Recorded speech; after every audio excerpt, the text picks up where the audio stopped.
Welcome back, Flyers Nitty Gritty fans, to Getting Gritty with It with your host, Yariv. Wolok, my partner in crime, as always, Vasili, Gianarakos. Vasili, what's going on, my brother?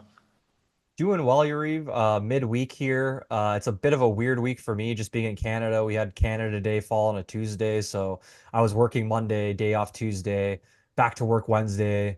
Even though it feels like a Sunday, but it's a Wednesday or Monday, but it's a Wednesday today. So like little weird week. In terms of news for the Flyers, tons to talk about today. Obviously, we're gonna go through the draft in full, give a pretty big breakdown and analysis on the picks. Then free agency talk. So jam-packed episode. Gonna be a fun one. How you doing, man? Doing well, but brother. And yeah, I've been I love this time of year, so like I've been kind of on a rampage of hockey content just all day, in taking hockey content all day to night. So I feel good. I feel good about what the Flyers have done. I got a lot of positive Incremental stuff. steps. Yeah, Incremental steps right now. I got a lot of positive stuff to say. Probably some that maybe is even a little against the grain, as I tend to go.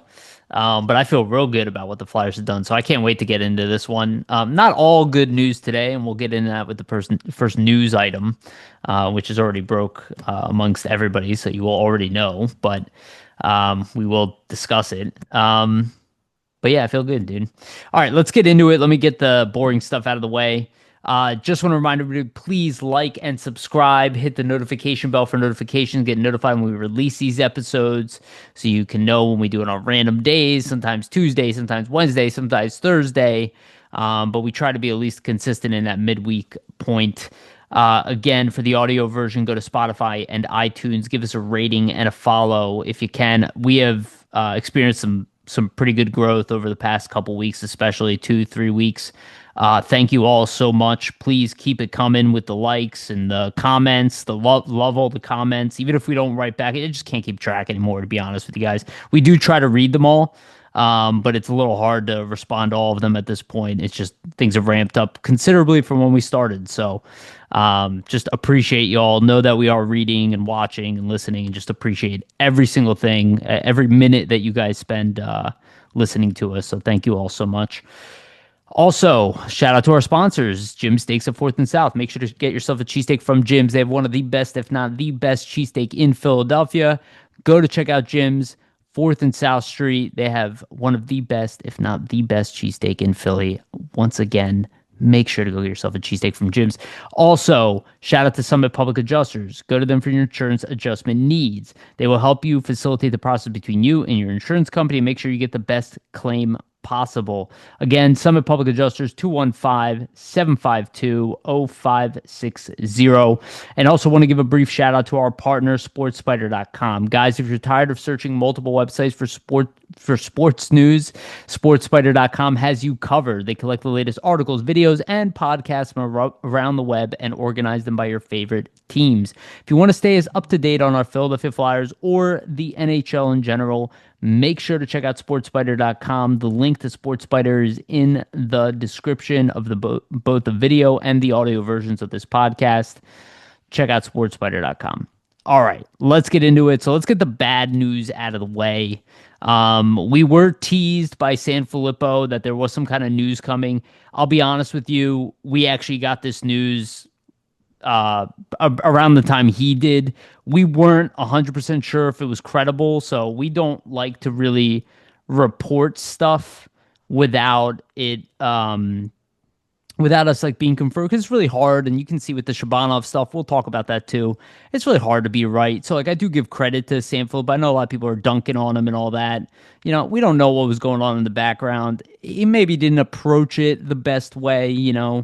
Again, this is like an entertainment thing, but Yeah. again, it's hard to break news. So I'll give him credit there. But as we know right now, and this was addressed by Danny Briere in his press conference, Tyson Forrester unfortunately got injured in his world tournament play in the IIHF tournament.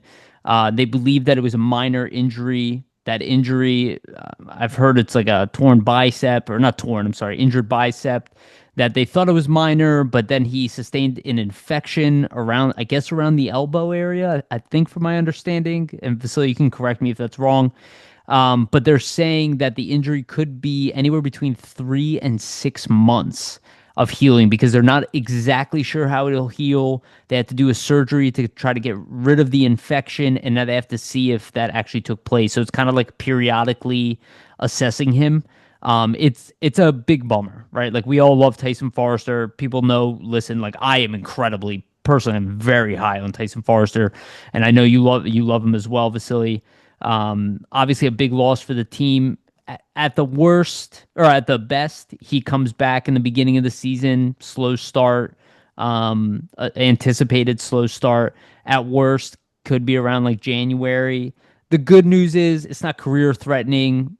The silver lining is we're not a legitimate playoff team, and like losing one of your better players, it's not going to be the end of the world. And then there's also a ton of depth here and opportunity here. So we're going to talk about those opportunities a little bit later, but let's get to the Tyson Forrester bad news. Let's get that stuff out of the way. Vasily, you got any initial comments? Yeah, it's just a bummer, obviously, because he's a player that I think you've seen naturally progress since the Flyers have drafted him season to season, right? Like we saw him have a killer, start to his AHL career back in 2020, playing like during COVID when most players of his age weren't allowed in the AHL, and he scored like 10 goals in 24 games. And then from that point, he's kind of just continued his progress, right? Like Lehigh Valley Phantoms, 20 goals in 66 games, graduates to the Flyers for the 2023-24 season, 20 goals in his rookie season, follows up, his sophomore season with 25 with 25 goals. And then after that, getting the injury news, it just sucks in the sense that the injury news is essentially happening, and then you obviously I definitely threw you off. For you, yeah. those who are not aware, I just sent Vasily a message that's going to throw off probably majority of this podcast. But Yeah. yeah, finish your thought, and then we'll get to the news that just kind of broke while we're Well, doing this. it just sucks because you thought that a natural progression would occur, right? Like so 20 goals, 25 goals, you saw him maybe taking a 30 goal jump potentially. That's doesn't seem to be happening maybe now with the injury. We know how like injuries can hurt development and development years and things like that. So yeah, it's just obviously not a good thing for the Flyers, but at least they have a lot of wing depth, so you know. Yeah, there will be more opportunities. So we have a schedule here. We mentioned Shabbanov, but I gotta say, as we're recording, and this is not final. Again, we had word that this wasn't gonna be the case, but again, we told you guys that we could not confirm it happening. First of all, you can't confirm anything. But as we're recording, Elliot Friedman, hearing Maxim Shabbanov, a sought-after KHL free agent, is signing with the Islanders. So that puts us in a weird position. This is what we were talking about to start. And obviously, I did not know this news when I was saying what I was saying. It's very hard to predict things. So, again, we had sources saying that Flyers were the top option for him and that that's where he wanted to go. We stated on this podcast that we thought it was still going in a positive direction. As of right now, it looks like that door is closing. And yeah. Again, a lot of people were saying that there were, still a good chance. Sam Filippo was saying it, Charlie O'Connor. None of us really knew. We were excited. We were trying to build up the hype, but unfortunately, it looks like our instincts, assuming that what happened with Matvey Michkov and the smoke around that this would kind of come to fruition. It looks like that did not happen in this case. Again, don't know if it's a finalized deal yet, but if Elliot Friedman is tweeting it out, we can pretty much assume that it's near a done deal. Yeah, so Friedman's tweeting out that Shabbanov is signing. Stefan Rosner, who covers the Islanders, was saying that the finalists seem to be the Rangers and the Flyers as well. But obviously picks the Islanders. So like I'm the first person who can admit that they're wrong. Like I'll eat complete shit on this. Like we had, it is what it is, man. Sorry. Like no, it's okay. We had somebody close to the situation, and for everybody who is listening to this and thinks it's that Russian media thing was our source, or somebody in Russia was our source. It was somebody that stateside in the U.S. that was talking to us about this. That was pretty prevalent in the Russian hockey community. So that's why we, thought that we could tweet out that it's pretty, we confirmed essentially on Twitter saying, hey, he's going to sign July 1st. He obviously didn't sign. But this is, what happens when things are happening in motion, real news, things can change, right? So we heard something, it was wrong. It's a learning experience from us. Next time we won't run with something unless we obviously know 100%. We thought from our source that it would be legitimate and that he would sign. Seems to not be the case. So, like I said, I'm the first person who can admit that they're wrong. So hey, it Yeah. is what it is. Yeah, What are we gonna do? you're not the only one though. I mean, or we're not the only ones. I mean, if you follow San Filippo, I mean, he was saying that this deal what is going to be announced on Tuesday, at least from his gut instinct and sources. So it seems like it was probably pretty close with the Flyers, and then maybe something changed last minute, which it doesn't make complete sense because the Flyers actually have a dedicated spot kind of open for him. Again, there are no promises with in a lineup, but you look at the Tyson Forrester news, you combine it with that, and you would think, hey, there's your perfect opportunity to kind of slide in there and take a spot that is most likely going to be available. But it looks like our Russian connection did not work out this time. So unfortunately, we will not be getting to enjoy Maxim Shabbanov. I'm sure a lot of people are upset and disappointed. But two pieces of bad news in a row can't be bad, right? I said this episode was going to Yeah, be right. positive. But it is what it is, guys. Like we can't expect to win everything, and we thought it was going to be positive, and it changed in the opposite direction. So it is what it is. He only now goes to a division rival. No big deal. Yeah, like just to reiterate, right? Like, we thought this was from somebody that had, pretty good insight into the situation. That's why we brought it forth. But like I said, right, like we're the first ones to admit that we're wrong. Things can happen, things can change. So when we heard this, it was 3, 4 weeks ago from somebody stateside. Uh, Obviously something's happened here, but just not a good, you know, not good news for the Flyers in succession, essentially, you know, essentially with this happening, right? Like it is what it is, but what are you gonna do? Yeah, I hear you. Um, yeah, I'm seeing just lots of comments online and all that. Yeah, Um, man, it is what it is. yeah, it is what it is. So Shabbanov will not be part of the equation anymore, but the good news is that the Flyers do have a plethora of talent within the organization now. That's going to be a majority of our conversation today. So there's definitely all good stuff to talk about moving forward. I do want to get a couple of items of news out of the way as well. This happened already prior to the free agency, but excuse me, Jacob Peltier, Zaid Wisdom, Elliot Denoyer, Uli Excel, Belpedio, and Cal Peterson and Ben Gleason. All of them have been let go and not re-signed by the Flyers. Some of those being RFAs in Peltier, Wisdom, and Denoyer's case. Lixell ended up signing a one-year deal with the Senators, minimum money. Peltier actually got a 3-year deal with Tampa Bay, all under $1 million. The first 2 years of it are two-way. The last year is a one-way deal. So he's kind of really trying to reignite his career. Belpedio ended up signing with the Caps.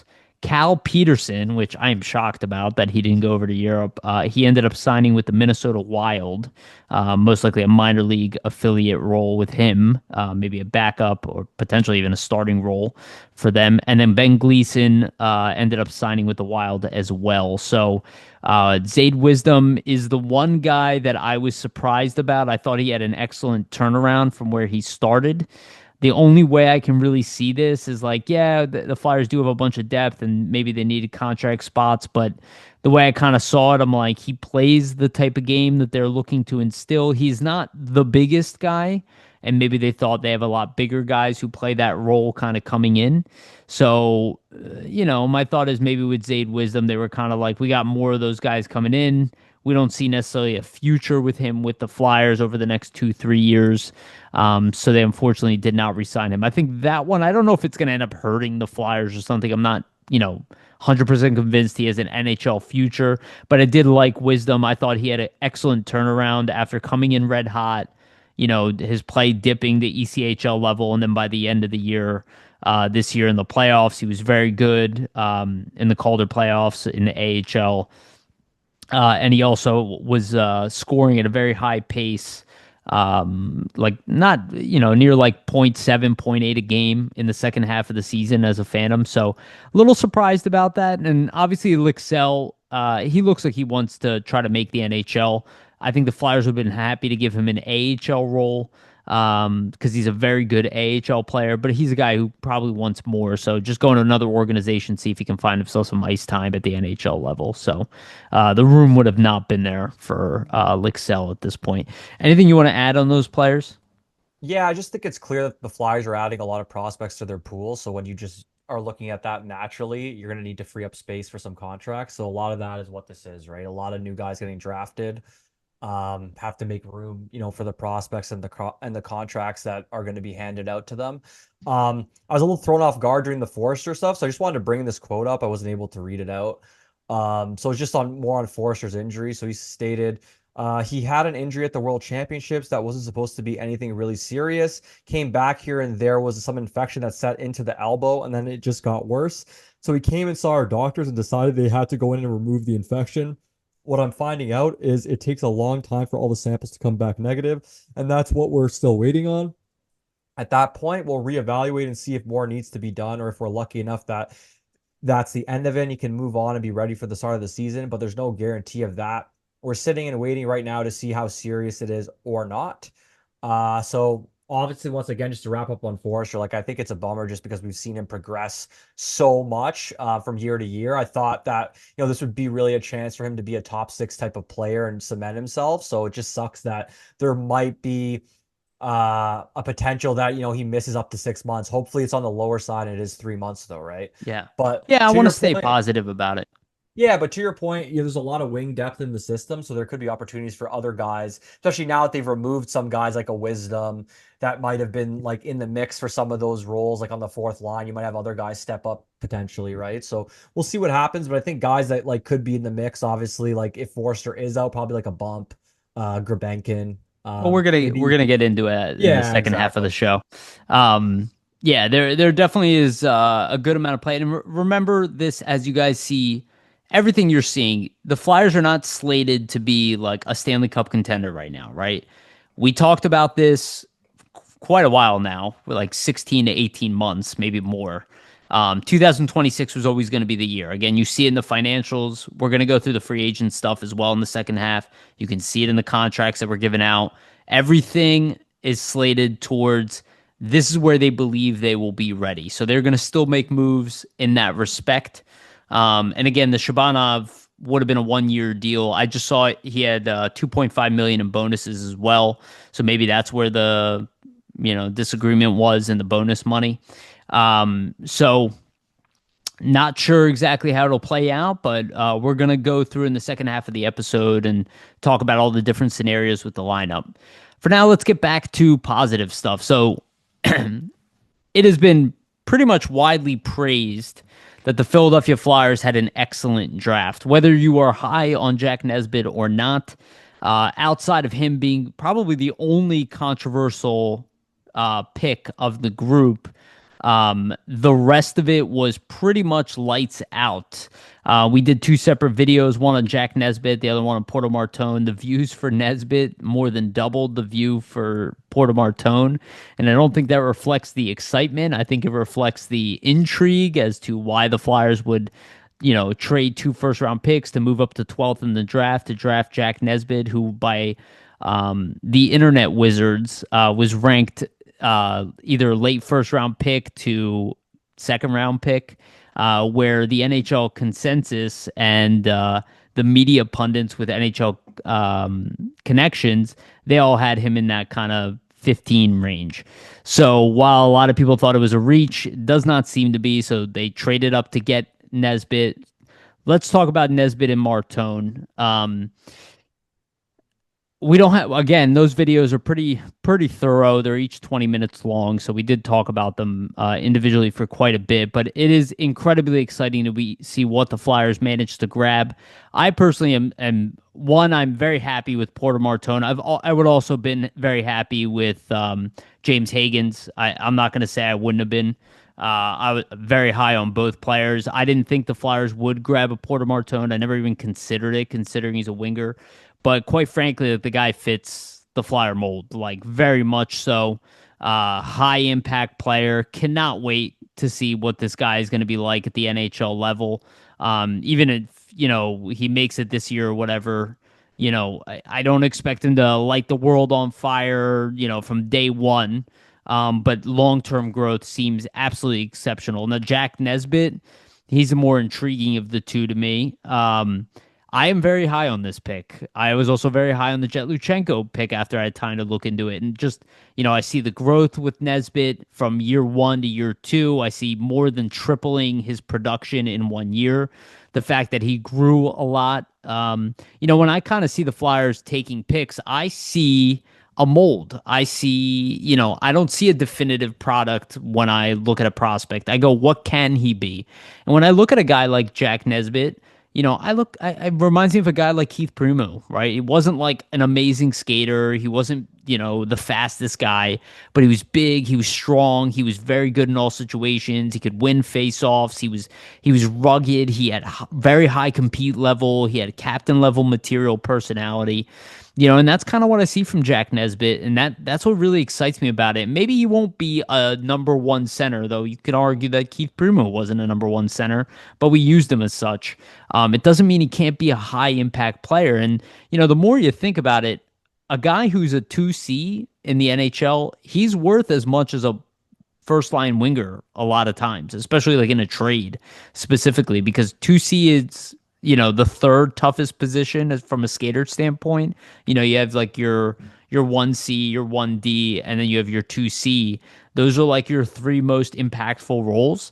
So I do believe that at least they took a really good bet. And, with having Jet Luchenko and now Jack Nesbitt, I feel a lot more comfortable with the Flyers' depth at center than I did prior to this draft. If they would have taken, Hagens and, what's his name, Eklund, that also would have been cool. But it was very obvious that the Flyers went big. They were size queens in this draft. They went all out in big, big players. And I thought that was an excellent bet to take because, quite frankly, their system did not reflect that. And this wasn't an attempt to, hey, we're only taking big guys from now on. It was like, we have a weakness in our system. We do not have enough size. We don't have size down the middle. We don't have that much size down the wing, not at least not through the whole organization. Even some of like the tougher players we have, they're not that big. And even on defense, we don't have like that many big defenders outside of like Hagens and McDonald, right? So like we don't have like what is a huge thing, and I know that people don't agree with me. Even Steve Kornianos didn't agree with me. Size is huge in the NHL. It never went away. It's not coming back. It's always been a thing. Nothing has changed. The thing that has changed in the sport is that there is less clutching and grabbing, so speed has become a larger weapon. You can get by if you are smaller. It means that the limitations on your smaller players have been removed, but the advantage of being big has never gone away. And, you look at the Florida Panthers, which are, let's be honest, essentially the modern day Broad Street Bullies right now. The Flyers are not necessarily going, we're going to be the Florida Panthers. They just recognize that, they drafted players with speed and skill, right? Michkov and Luchenko. They needed size. They needed something to balance that out. And I think they did a really good job with getting that in the first round. Do you want to comment on Martone and Nesbitt? Yeah, I think with Martone, what's really encouraging is the fact that on a lot of people's draft boards, like in terms of talent, right? Like he was a top three talented player for many, right? So a lot of the times in drafts, like positions of need can end up taking precedence. I think a lot of teams, opted to go center over wing. I think for the Flyers and their decision making, they realize, hey, Martone is the best winger in this draft in terms of like overall skill. So they didn't want to pass that up. Like they believe he's a bona fide first line player. Whereas a Hagens, for example, they think might be more of a guaranteed second line guy. Though I do think like if you look at what the Flyers needed, either would have been sufficient in that pick, right? Like if you would have ended up going with Hagens, you would have had a lot of people happy as well. So I think you couldn't go wrong with what happened. I think Yeah. the Brady Martin pick kind of took the decision away from them, and essentially you knew they were going to get either one of Martone or Higgins. The interesting thing I think with Martone is just the fact that it's like a complete size or a complete like not size pick, but it's a pick where you're prioritizing size, but you're also prioritizing size with skill. It's almost like he's a complete package in the sense that has a really nice shot release, has the size and the strength, really good playmaker as well. The one knock on him you could say might be some skating, but he is pretty quick on his edges. It might just be that explosiveness for the first three couple of strides, right? So that stuff can be fixed, and that stuff can improve as he gets older and kind of improves his lower body strength. So for me, like you getting Martone's a home run type of pick, first line potential winger. Really phenomenal handler as well, and he uses that size to draw players in towards him, right? So I think it's something the Flyers like not sorely miss, but it's definitely a skill set and a player type that the Flyers haven't had for a while, especially at such a high level. Like just think of like a John LeClair type of player. Like he's not going to be a John LeClair score 50 goals a year, but I'm just thinking of like the full package of combination of size, skill, being able to shoot the puck, being Well, able to pass the puck, right? I'm sorry to cut you off, but it does make me think like, the Flyers were looking on paper and they were probably looking at me like, if only he was a center. And then they probably had Yeah. that conversation and be like, well, maybe he doesn't have to be. You know what I mean? He has everything we're looking for in an athlete at that position. Like Hagens didn't have the size, right? He had everything else but the size, right? Martone had everything but the position. You can't change a player's height ever, right? But you can be like, you know what? We'll kick it down the road on finding a full-time playmaking number one center. And with the addition of Zegras, they are clearly aware of it. Zegras is a very similar type player to a James Higgins or a Jake O'Brien, right? So I think they kind of looked at it as like, this is the guy we want. Let's just take him. Let's forget the position. And it's nice to see that they really did, at least in their mind, on their rankings, they went best player available.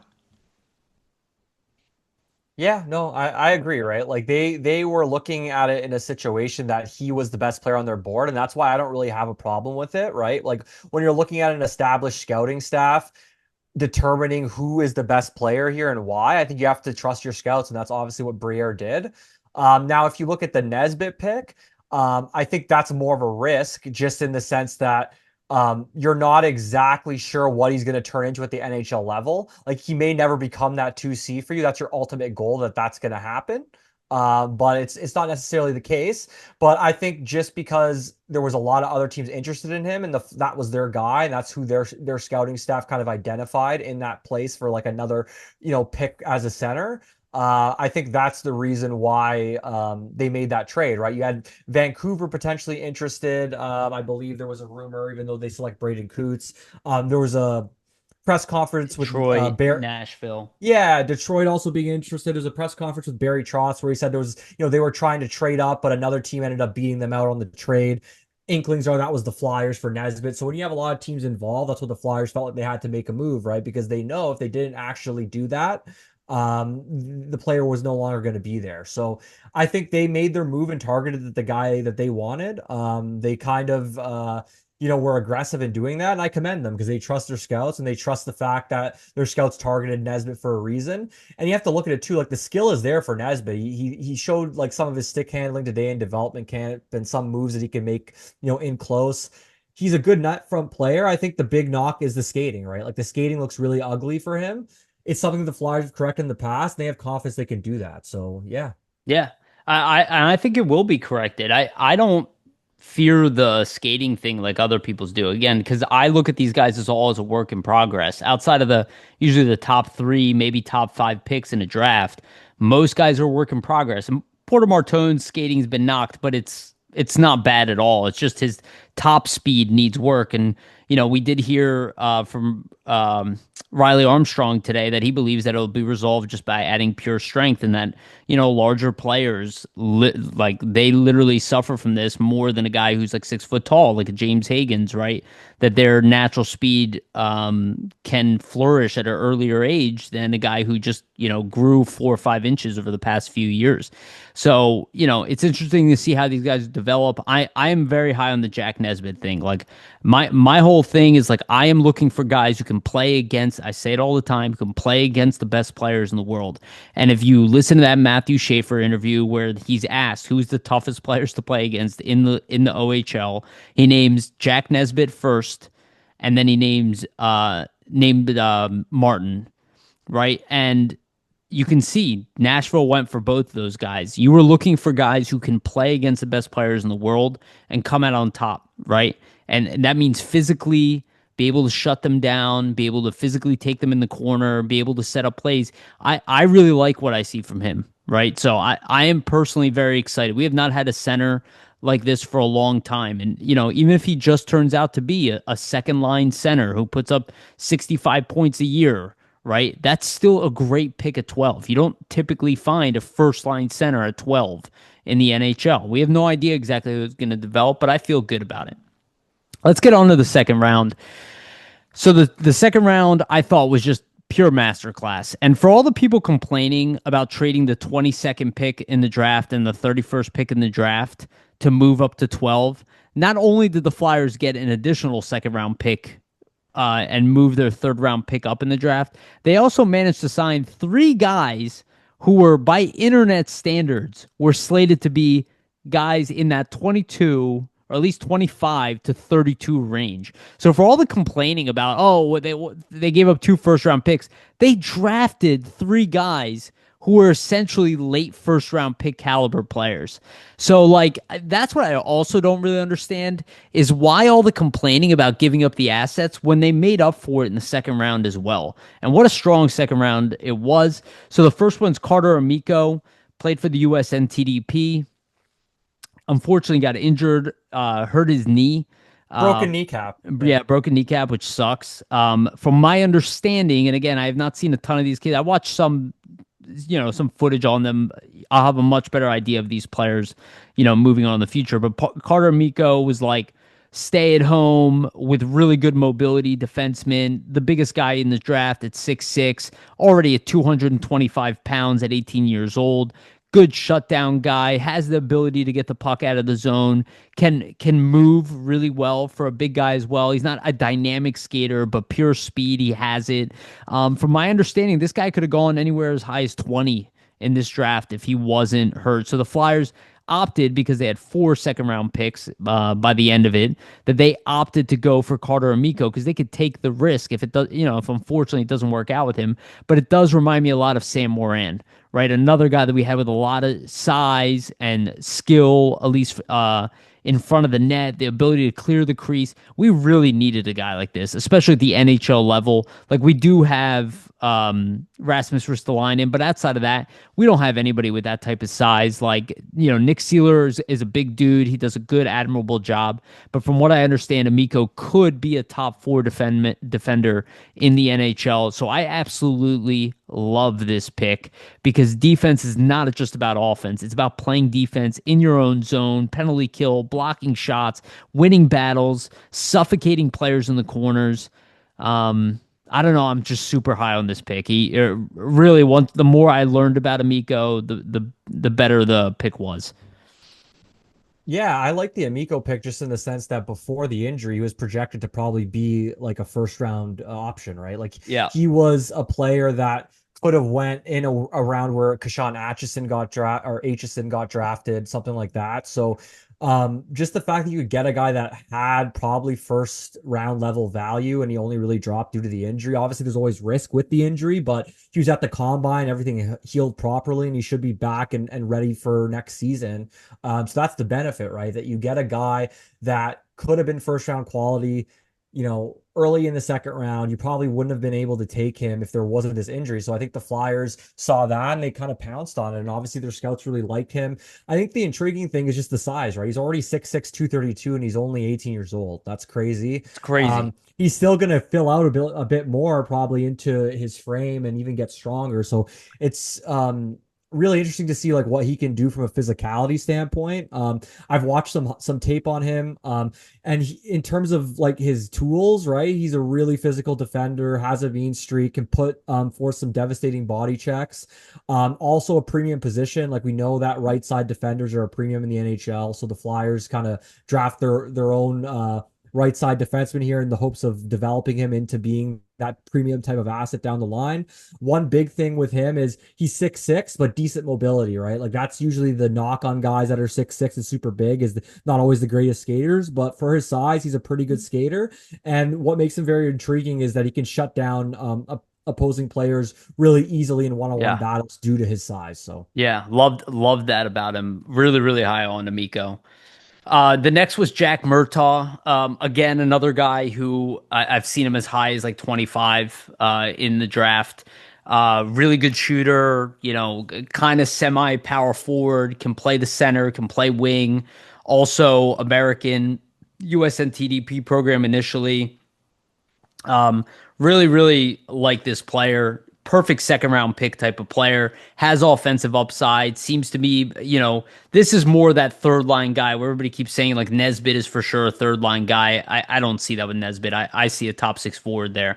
But Murtaugh seems like he could be a very valuable like third line player. Maybe has some upside where he could be a second line player. Who knows? But again, just a home run of a pick. We need versatility at left wing and at center. We saw what happened with a guy like Noah Cates. We took him in the fifth round, but how valuable that type of player was. Murtaugh is again another workhorse type of player. All of the guys in the fourth round just complete energy, outwork you all the time. There cannot be more of a Flyers draft than this past year. Like, and I even hate that tone, but if you want to start bringing that blue collar attitude back to a city, you definitely brought it back with these guys. And Jack Murtaugh definitely falls under that. I'm very intrigued to see how he develops moving forward. He seems like a player who could have some really nice upside. And I would say immediately kind of jumps a lot of prospects in the Flyers system as being one of the most intriguing and optimistic picks. He had 53 points in 56 games for the USNTDP, so nothing like outrageous, but also wasn't the best USNTDP team. Also had 6 points in the WJC, 2 goals, four assists in 7 games. So he's been successful, near a point a game at all the levels he's been. Seems to me like this could be a high swing upside. I wouldn't be surprised if he ends up being more than what I think he is too. Really like this player. yeah, I'm interested with Murtaugh just because a lot of people's like draft boards and mock Murtag. draft It's Murtag, yeah. Murtag. Yeah, Yeah, right. I know I want to say Murtaugh, but it's Yeah, actually same. Murtag. So I probably said Murtaugh and didn't even realize. thanks for correcting me. But yeah, Murtag is interesting because he was rated in the 20s as a potential late first rounder by a lot of people. So you had a guy that was rated as a first rounder kind of slipped to you at 40. Really good value pick at that range, right? Because he was projected to maybe even go in the first round. Another thing that I thought was really interesting is he's only 17, one of the youngest players in the draft. So we saw something like Good that with point. Jet Lachenko, right? Like Yeah. can continue to develop at an even further rate just because he's younger than a lot of guys already in his draft class. Can even grow a little more and fill out his frame only at 17 years old. He had 22 goals, 31 assists, 53 points in 56 games in the NTDP last season. And then also he led actually his team with 165 shots on net. So he loves to rip the puck, loves to shoot it. But yeah, he's a guy that, and this is a theme amongst a lot of the players that the Flyers selected, is they're all guys that are high compete type players, high hockey IQ type players. And that seems to be like a theme not only in this draft, but a theme in general with Briere's regime where they want guys that compete hard and think the game really well. Yeah, and Murtag definitely falls under that category. The other one is Shane Versagi. Van Sagi. Van Sagi. Did I say Versagi? Van Yeah, it's Sagi. I all get the good. name in front of me too, which is even worse to screw it up that way. So Van Sagi, also a very interesting guy. I've seen him rated like towards the bottom of the first round. Again, the Flyers managed to take him later in the draft than what his initial talent was stated at. So again, for all those people complaining about losing 31, you drafted 3 guys rated around 31 anyway. So it's like, what is the big deal? This I really do not understand. So Van Sagi, it seems to be like somewhat of a power forward type, maybe a Wayne Simmons type a little bit. He has like maybe more of that Tom Wilson light type of thing where he's incredibly physical, incredibly high energy guy, young guy playing in college. He was playing college early, and really had no problems fitting in. Was an absolute nightmare for players on the ice. This is also a projectable third line player. Maybe in that 40 point, 40 to 50 point range. We'll see, but the energy alone and the intangibles of his game, I think, will elevate his value even more. These guys become more rare. Also happens to be very big as well, which also helps. Again, all the guys taken in the second round. Murtag is the only one at 6'1". Everybody else is like a monster. So Van Sagi, very interesting pick. I really like him. At the very least, it seems like his floor is Garrett Hathaway. And you see the value that a guy like Hathaway brings at the NHL level. And if he turns out to be more than that, this is just an incredibly valuable asset and a guy that you would really hope fills out your bottom six in the future, and a guy that you probably would want to be there to keep the identity of your organization. And I would say this for any organization, not just the Flyers. Most teams are looking for guys like this. If you look at the contract that Tanner Jeannot just got from Boston, like you look at these aggressive, relentless type of players with high compete effort and the ability to punish players in the corner, they're incredibly valuable, and they are part of a winning playoff attitude. So I'm very high on Shane Versaghi. Yeah, Van so Sagi, I said it, I did it again. yeah, sorry. Yeah, Vasili, like high motor, high energy, power forward, really big, still at a young age, 18, right? Like 6'3", 216. I'll probably add even more weight, I'd imagine, only being 18 years old. But really like tenacious on the forecheck, lots of physicality.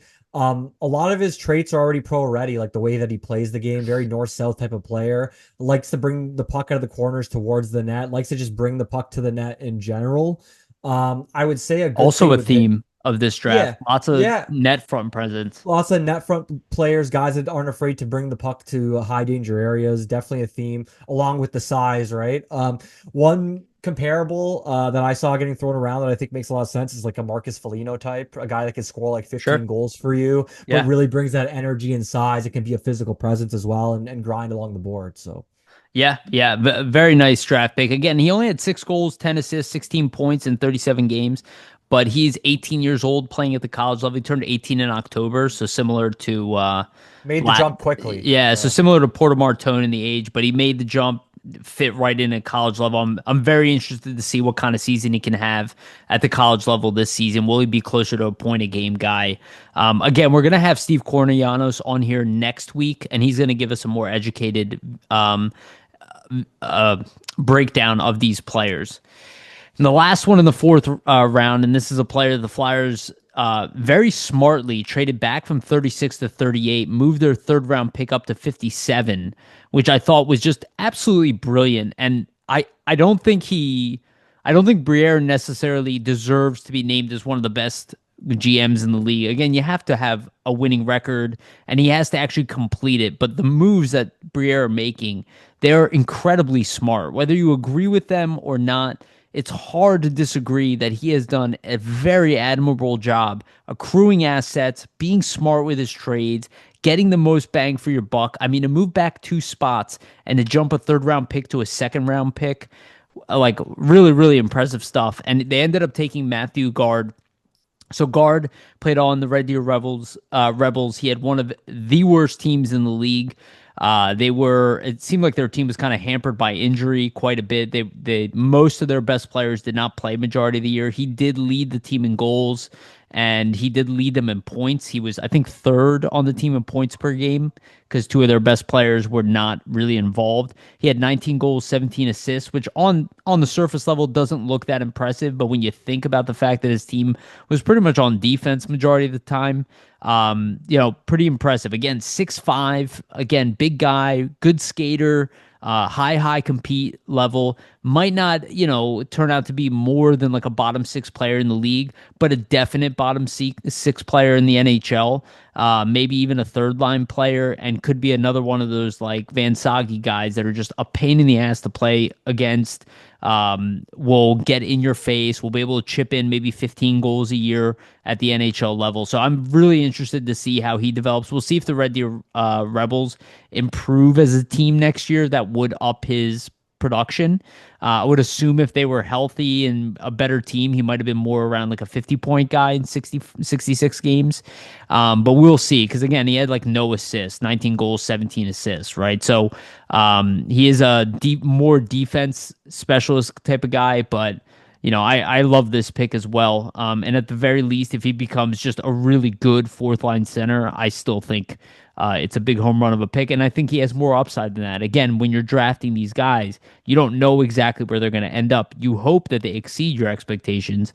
And I think guards' physical tools could lead to that as well. Again, another really valuable prospect that not only should the Flyers value, but other teams around the league. Because inevitably, when you do want to go out there and grab an elite prospect, or I'm sorry, an elite player from around the league, you're going to have to put together a package. So that means you're going to have prospects that other teams want. Most teams are going to want high energy, physical guys with scoring upside. So I think it just makes the Flyers better. And I absolutely love their second round.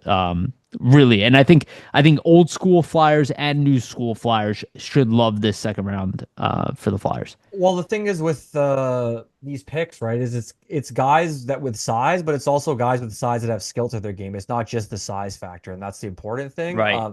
With guard, what's important is 19 goals, 17 assists, only 36 points, I believe, for Red Deer in the WHL last season. But when we see that, you have to factor in he was getting played basically as like their top line center. He was getting put up against all the other team's best players essentially. So he was playing a really tough Yeah. role, Great point. getting thrown out there against top line level talent on other teams. So he was put in a tough spot. But like once again, like what we said with some of the other picks, right? The strength of his game or hockey IQ, size, defensive play. So that IQ factor and the size is a big deal for the Flyers. Another thing too is the first half of the season, he had 19 points in the first 26 games. The second half, 17 in the final 40. So we started off really strong and then tailed off. And I wondered if that's due to just some of those tough matchups catching up with him. And maybe if they, have a little more depth in the team next season, he can kind of continue through and have a really, really strong season throughout versus kind of tailing off in the second half. But yeah, he plays in all situations. He's going to have to, continue to develop his skating. I think that's the theme with some of these bigger guys in the second round is, with the bigger players, sometimes the skating can take a little bit of a hit just because, the size and the clunkiness of the individual in general, but it all comes together once they kind of, get stronger and kind of increase that leg strength. So I think it's another thing that he'll probably be able to work on. And then just from like development camp today, like you saw some of the videos of his shot, like really nice release. So a lot to like for Matthew Guard. Yeah, absolutely. Great insight there. Next is Mac Westergaard, Finnish player. Um, Very, very intriguing player. This is my favorite pick of the later rounds, and it's quite easy to tell. We mentioned earlier about Murtagh being a young player for his draft year. Westgard's even younger, being a September 3rd birthday, so even younger than Jet Luchenko was when he was drafted. Murtagh is August 22nd, and Westgard is September 3rd. So he like literally missed the cut for next year's draft by a week, like almost nothing. So I gotta say, when I see a 17-year-old, he's been playing in Sweden in their J20 national team majority of the season, 41 games, 19 goals, 31 assists, 50 points, which is very good at that level, especially when you consider majority of the time he was like, 16 going on 17, putting up those numbers, and then did get a call up of 4 games for Frölunda's pro squad in the SHL, which again, being as young as he is, being 5'11", right? All of these things would kind of be against him, and yet he still got called up. Had no points in those 4 games, but he did play 11 playoff games as well, and had 3 points, 1 goal, 2 assists in those games as well. And when you see a young kid, a 17-year-old, which is why I was so high on somebody like Anton Frondel, when you see a 17-year-old playing against men on a regular basis, and playing it in the SHL, that's their highest league there. That is incredibly impressive. I have to say, this is a complete like lower fifth round pick with potentially very high upside. So I'm not going to walk away with this thinking, "Oh, we drafted a top 6 forward." I don't know that. I would say at the very least though, his makeup is a top 9 forward in the NHL. We'll see how he develops. This is like, I wouldn't say an underscouted guy, but again, they're going for upside with this guy. He obviously has had success at all the levels he's played in the WJC 18s. He had 6 points in 5 games, 2 goals, 4 assists. In the Finland under 18 all international junior tournament, he had 20 points in 23 games. So one of the best team players for Finland at that age group. So it seems like a guy that, especially in this year's draft, if he was 6'1", 6'2", definitely wouldn't have been available at the 5th round. He probably would have been gone, probably between second and third round picks. So I really like this pick. Seems like a high swing and an upside. We're going to have to just leave him alone probably for a few years. But I wouldn't be surprised. Even a guy like Ule Excel, I believe he was taken in the 6th round. He way exceeded expectations of what he was able to do, even playing in the NHL, dominating the AHL level, being that low of a pick. I think Westgard has that is like a bare minimum for what I see in his case, and could end up developing as like a really good third line player at the NHL level. Yeah, with Westergaard and the fact that he basically like was a 5th round pick, but a guy that was way up the board on some people's mock drafts, right? Like some people had him as a second round, third round level talent. They were able to get him in the 5th round. So I think that's where you get the value, right? Like he fell a little bit. I think that might have been just due to his size, but even at coming in at like 5'11", 168, he's not a very small player. So it's really interesting why he fell, but I think the Flyers got another great value pick here, right? Like some of the traits that really stand out for him is skating speed, really fast skater. That helps him create opportunities off the rush and get to the high danger scoring areas. So if all things could like go completely according to plan, his development could be like a middle six type of winger for you. One comparable that I saw floating around was like a Yanni Gord type, just with the size and kind of tenacious type of player. So Yeah. Elite Prospect has him as cerebral tactician, speedster, and two-way. So like, surface level, love the kid.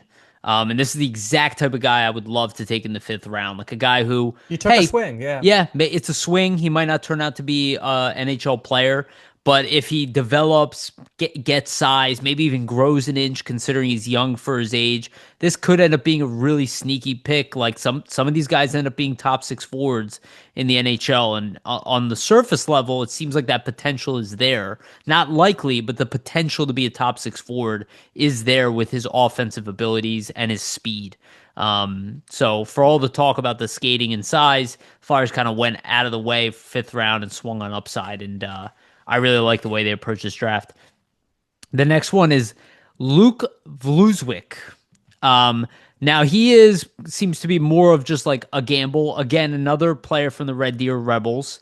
Had some success. He was a plus player on a very bad team. So he was +8, 17 points in 68 games, 3 goals, 14 assists. Again, another player with mammoth size. He's 6'5", a little underweight at 195.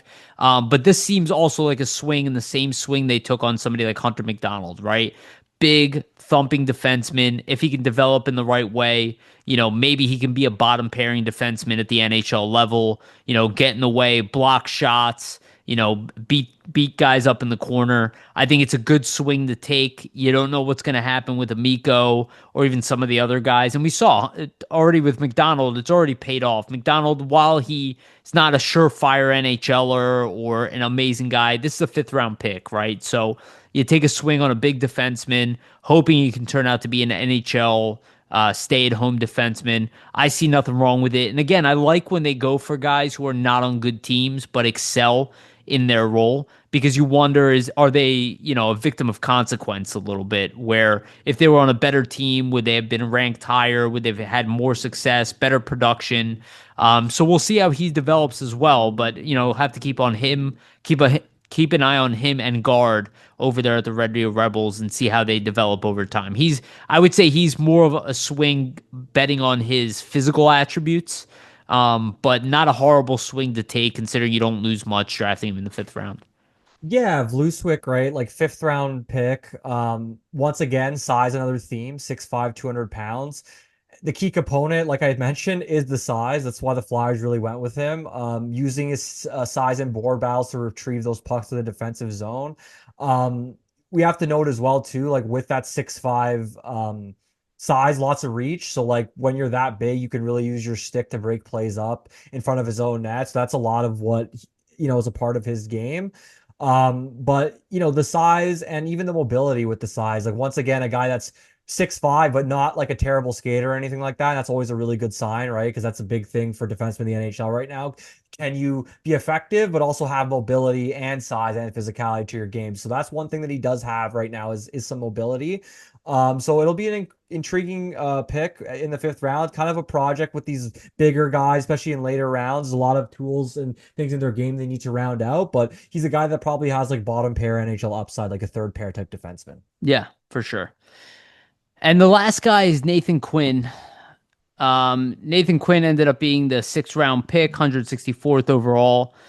Also 17 years old, August 29th birthday. So similar to Westgard. Also young for his age group. So good to see on that where they're kind of banking on upside. Actually had a pretty decent season in the queue. 46 points, 56, 54 games. Yeah. Yep, 17 goals, 29 assists. So they're kind of banking on upside with him too. See how he comes out. He's going to be playing in NCAA next year, but because he's young for his age, already had some success. You can almost think of these guys as like, did they miss the mark on this year's draft? Right? If he was playing in the Q a year later, would he have put up like 65 points this year or something like that? And all of a sudden, it becomes a more realistic draft pick. So you don't know exactly how this guy is going to develop because he's 17, but it's not a bad choice to make. I mean, he's a guy who's slightly undersized but does play center. Could have a high offensive upside potentially. I wouldn't bet too much on him, but I think it's the right type of risk to take. And at the very least, seems like he could be a very good AHL player at the rate that he's producing. I think he's another one of these guys you're gonna have to just set it, forget it, and see how he develops over the next few years and see if his value appears over the next few years. We've seen that happen with Flyers prospects, and not all of them actually fit the bill to be NHL players, even if they do excel in the production standpoint. But again, another high compete guy. They're all high compete players. That is the main theme, like Vasili was saying earlier. Every single one of these guys is high compete, high motor. Even if they're undersized, still high compete, high motor. And I just, again, I thought they absolutely knocked it out of the park. The only thing they were missing was drafting a goalie. They obviously opted to take their favorite players in the second round, and then by the time it came to guard, all of their top goalies were already off the books. I thought maybe they would jump on Frolov, but then they ended up taking Van Sagi instead. So it's interesting to see that they kind of opted to not go for a goaltender, but considering they have Bjarnason and Zavragin, they're high on those guys. It's not the end of the world, but I don't think that this is a pattern that will continue throughout the other drafts. Next draft. Yeah, I would anticipate there will be a goalie taken at least, next round draft, though I did think it was going to happen this year. Yeah, I like the Quinn pick. I think you're kind of looking for him and what he does on the ice, similar to the other guys, like high IQ player. What stands out a lot from him is positioning. Something I've seen in some of the clips I've watched is just really sneaky wrist shot release that can beat goalies. So I think guys coming out of the QMJHL, you have to be a little interested about because I think it's a league that's kind of not on the back burner, but I don't think a lot of scouts and even people watching a lot of these players hold the Q in as high a regard as some of the other leagues. So you can maybe find some diamonds in the rough. So maybe this ends up being that for the Flyers here. But one thing for sure is that even though his compete level's high, like he'll need to really mature physically. Like I think he rounded in at only 172 pounds, 5'11". So he's a Yeah. guy I'll need to put on weight to play in the NHL for sure. Definitely, that's what I was saying earlier. Definitely a set it and forget it type of player. Like you hope that he kind of develops into being a pro at the lower levels, and then you'll see what you have in him in about 3 years. So probably somebody most Flyers fans will forget, though we will not allow them to because we will continue to do our prospect updates. All right, and little piece of news that rounds out the draft pick reviews. Most of you are already aware of this, but Dev Camp did kick off today as we record, so you can go and especially online, you will see a lot of the beat writers and the local journalists. They will be around, posting footage of the players at Dev Camp. Dev Camp is always cool and fun, and watch these guys. Again, reminder for those who don't really understand what Dev Camp is. Dev Camp is not rookie camp. It's not training camp. It is an opportunity for them to provide feedback to the players to take into their off season to on how to improve, improving their diet, gain weight, fix their skating, what they should do with their personal trainers, what they should do with their one-on-one skating coaches, what they need to focus on to make the NHL level. And obviously, the big payoff is this Sunday, which will be July 5th, will be the scrimmage game, which should be awesome. I think it's Team Briere versus Team Jones. Yeah. Typically, they split it up into two half rinks and have 3-on-3 games to avoid injuries. And then sometimes they do the full ice games. So I'm not sure exactly what they're going to do for that. I didn't look into it too much, to be honest. But I'm going to try to be there on Sunday. It's going to be a little tough because of the holiday weekend, and I am not in Philly area at those times. But still, awesome. Dev Camp is awesome. I would recommend going and checking out, especially with all the big names. I mean, several second round picks, a couple three first round picks there, and obviously a bunch of returning players that could, make the NHL level, including, Bump is there, who's like one of the veterans at this point, and a guy who, impressed considerably at the end of last season at the AHL level. Yeah, And yeah, it'll be sorry. fun to watch the scrimmages. It's always good to just see like what some of the prospects can do. Not something to really take with like not something to really like put a lot of stock into. It's just a scrimmage, so like take it with a grain of salt. But like you can see certain guys' skill sets in those scrimmages kind of come out on certain goals, certain plays. So it'll be fun to watch. Usually the Flyers televise it, right? So I think they'll have something at least that we can take a look at. Yeah, for sure. Also, so just want to remind everyone to please like and subscribe, hit the notification bell for notifications, get notified when we release these episodes. And for the audio version, go to Spotify and iTunes and give us a rating if you can. If you have not done those things so far, please, please, please do those now. We truly, truly appreciate it. All right, let's talk about free agency. So the Flyers, and again, this goes with the title of this episode, they completely leveled up. People might be underwhelmed to some degree, but as far as tactfully handling this season, this off season so far, they've done a very good job. Would have been even better if they landed Shabbanov. Um, but obviously not getting him probably screws their plans up a little bit. I think they anticipated that he was going to end up signing here, but Yeah. outside of that, they did a good job in the free agency department. First contract they handed out was to Christian Dvorak, a 1-year deal at 5.4 million. I personally love this. I don't love the 5.4 million. I think it's an overpayment from an annual value, but you had to pay the guy essentially 2 years up front to stop him from getting term.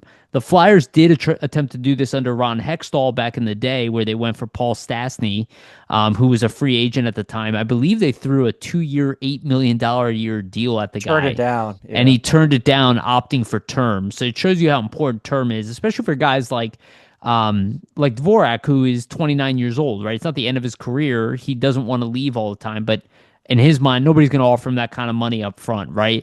And maybe the Flyers would consider even re-signing him, but he's not going to be getting a $5.4 million contract on re-signing. The thing about Dvorak, though, he had his two best seasons under Rick Tocchet, played under Rick Tocchet. He's a very good middle six type of player. In a bottom six role, he's very good, especially he's excellent at the face-off draw. Outside of Couturier, immediately jumps up to be our best faceoff guy. And again, Noah Cates has been improving dramatically, but it's still not there. And we know Trevor Zegras is not very good on faceoffs either. And even if Luchenko comes in the middle, he's a rookie, so his faceoff ability is just not going to be at the NHL level. It rarely is for rookies, even the better one. So he definitely helps us in that department. Definitely helps fill in where Ryan Paling is, and he's better at faceoffs than Paling. He doesn't have Paling's speed, but he's a better goal scorer than Paling. He can also play the left side. He's got good size at 6'1", former second round pick. Again, I think he's a guy. Excuse me. I think he's a guy who'd be valuable to any NHL team. So worst comes to worst, if it doesn't work out, let's say the Flyers aren't a very good team again, you could eat 50% of his contract and sell him at the trade deadline, maybe even get a second round pick for him. So the option to move on from him, there's no commitment there. And again, it goes to that 2026 timeline that we're talking about, where the Flyers are trying to make sure they have open cap space. They got young guys coming up, but in the short term, this is definitely something they need. I was saying the Flyers needed a fourth line center. The very least now, this guy can play fourth line center. Maybe he can jump up into other positions, left wing on the third line, left wing on the second line, third line center. He'll be incredibly versatile. So I think for the year, considering Rick Tocchet already really likes him, he already saw success under Tocchet. I think it's just a win of a free agent signing, regardless of the money up front in the 1 year. I think it was very wise to limit the term and just go for the money up front, which the Flyers had to give. Yeah, I like the Dvorak signing. Obviously, 5.4 million is a little rich for what he put up the last couple seasons with Montreal. I Yeah, think he's the probably a Fly. $3.5, $4 million player. Yeah, exactly. Especially with the cap going up. Like, I think the Flyers are hoping too that he can get back to his production level with Arizona, potentially under Rick Tocchet, and be a little bit more valuable on the offensive side of things. Because you have to remember, right? He had 18 goals in 70 games in 2019-20, 17 goals in 56 games. So he's a guy that was, if he was healthy those seasons, the 70 games, and then obviously the COVID shortened season there was kind of what cut him off at 56 games, he probably would have been a 20 goal scorer, right?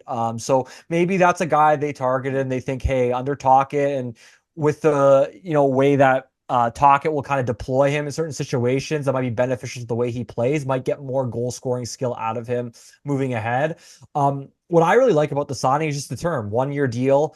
I think it makes it a super low risk type of move because you're not hanging on to him for really any long period of time. And I think that's the real theme that's um, prevalent with all these free agency moves that Briere made so far, right? Like it's all short term, trying to fill depth holes and roles, but it's nothing that they've tied themselves into. So you kind of make sure that you're flexible going ahead by overpaying on the AAV and getting that 1 year deal, right? So I don't have a problem with the overpayment because he's really only around for 1 year.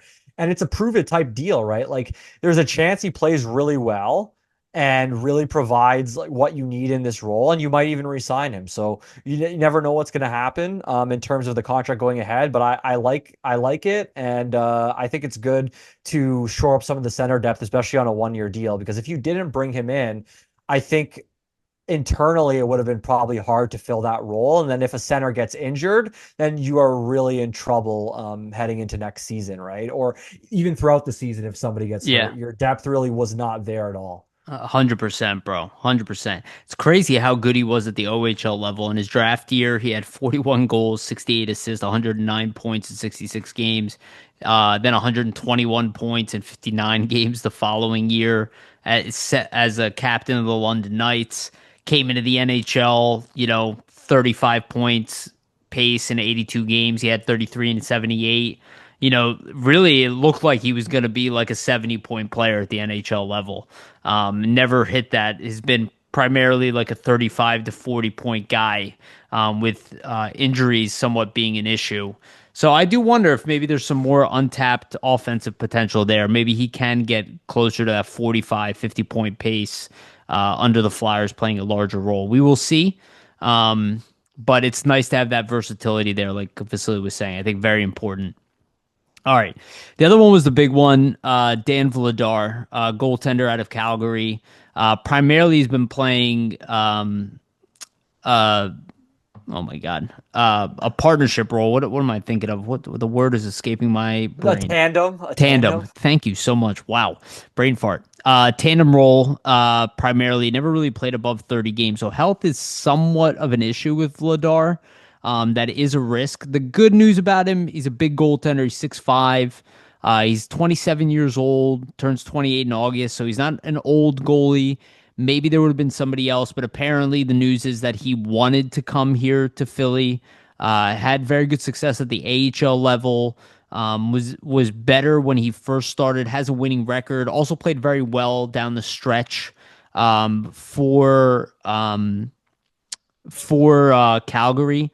Actually, when Dustin Wolf was kind of getting, worn down a little bit, he actually stepped up and had a better performance towards the end of the season. And ended up kind of not taking the starting job from him, but definitely, it became like equal tandem by the end of the season once again. And also in the World Championships, in 4 games, he had a 1.09 goals against and a 0.951 save percentage. Again, very impressive. So, guys, has the ability to excel. We'll see how he does. He primarily came in here to play a backup role for Sam Ersson, but hopefully he's better than his numbers were. It can't really be worse than what the Flyers had. Again, Briere talked about baby steps, so I think right now you're trying to get out of having the worst goaltending in the NHL by the numbers. And I do still believe, and I've been saying this for a while, the Flyers still believe in Ersson, that he's 25 years old. They're not going to give up on him because he had, a down year where kind of was thrown in a position the year before they was supposed to be into, and then again didn't have adequate backups this following year, plus some injury problems in the beginning. So I think the Flyers are still betting on Ersson. He is the best option out there. There wasn't a better UFA than Sam Ersson out there. So really, this is just like, let's get a competent backup in here. They overpaid a little bit, but I think they just wanted to get it done. I didn't think they wanted to risk not having a goaltender and just grabbing scraps. So they grabbed what in their mind was the best goaltender that they could get over here.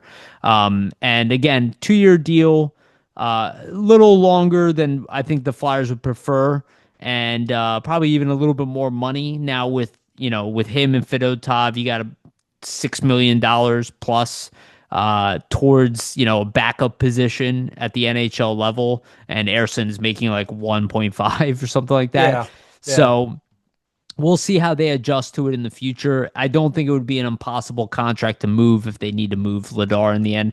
My thought is just hopefully he can stay healthy and give us like around 900 save percentage and back up Ersson adequately. I don't think he was like top of our choice, but I think it fits the bill, and I don't really have a big complaint about Vladar. I'm more just very interested to see how he performs here in a Flyers uniform.